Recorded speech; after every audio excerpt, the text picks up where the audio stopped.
Just getting more difficult.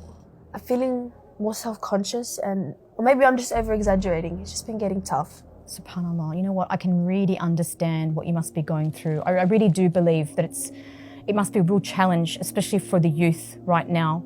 In this time we live in, there's just so much pressure on us to look our best, to have the best image. And I mean, everybody ultimately wants to look their best, right? And I actually wanted to ask you, if you don't mind me asking that, what does hijab mean to you? Well, from what I know, it's an item of clothing that Allah has told us women to wear in the Quran, basically to cover our hair. Look, you're so right. But I just want to explain to you as well that hijab is actually so much more than that. The hijab is actually a sign of your submission to Allah subhanahu wa ta'ala's commands. At the same time, it's a symbol of your devotion to Allah subhanahu wa ta'ala. What if I'm not that devout? Wouldn't that just make me a hypocrite? I wouldn't want to be walking around like I don't have flaws, because I'm not perfect.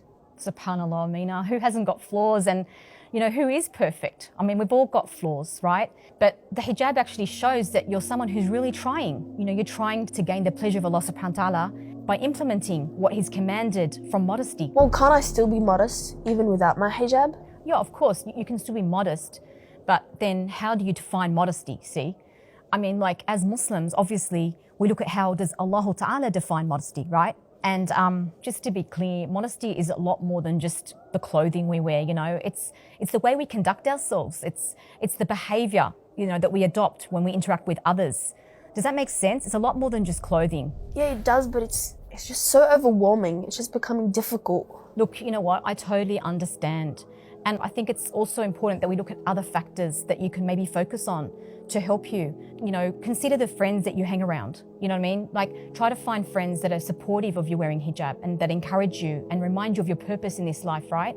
And as well as that, I always recommend people try to attend Islamic lessons. I think they really nourish your iman and support you and, help you in your journey with hijab.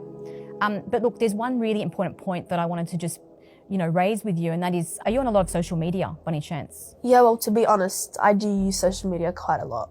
Yeah, see, that's what I would probably advise you, that you may need to limit that, because while you're scrolling through your Instagram or whatever platform you happen to be using, you don't realize how it's subconsciously really impacting on the way, you view beauty, for example, or even the way you view yourself. And you know what, Amina? I've actually got this book here, and I'm really thinking this could be really helpful for you. This is a book that's about the women around the messenger. And when you think of it, they are the role models we should be seeking, right? Thank you so much for the book. I mean, this genuinely means a lot to me. Thank you so much. You know what, Amina, you're so welcome. But look, I just want you to understand that the hijab is actually going to be a lifelong pursuit. You are going to be tested with this hijab. That's the reality. But we are going to get the greatest reward for what we go through for the sake of Allah subhanahu wa ta'ala, inshallah. I really ask Allah ta'ala to keep you strong, inshallah. And I just want you to know that I'm always here for you whenever you want to speak. This really means a lot to me. Thank you so much, Sheikha. You're more than welcome, Amina, anytime, inshallah. Did you know that every single time someone watches our videos, you could be earning the rewards? To get in on this opportunity, just click on the donation link and share in the Sadaqah Jariyah.